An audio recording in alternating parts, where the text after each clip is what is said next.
First of all, I think the setting up of the dream mission by the government of Meghalaya under the leadership of Shri Conrad Sangha, our Chief Minister, was a game changer, a huge visionary idea of setting up this.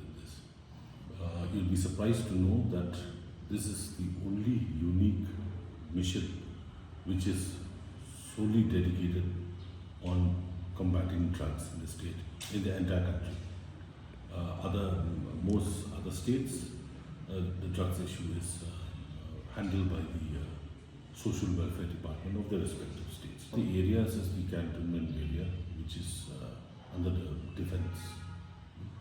So when I first joined and I came to know about this issue from the Ashrams and various youth groups, Jingktah and and various other organizations, so I immediately went to meet in February 2025 and met the CEO of the Cantonment Board, who was very cooperative and very helpful.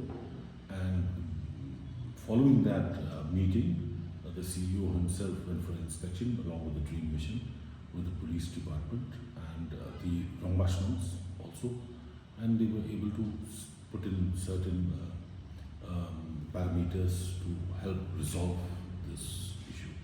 A few areas they've set up CCTVs, and we're working on other areas that are where we feel these peddlers are utilizing these areas for their for peddling drugs.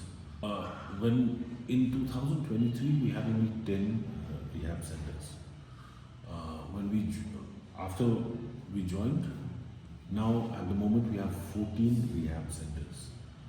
Our goal now, because the social welfare department is being led by the Chief Minister himself, so he has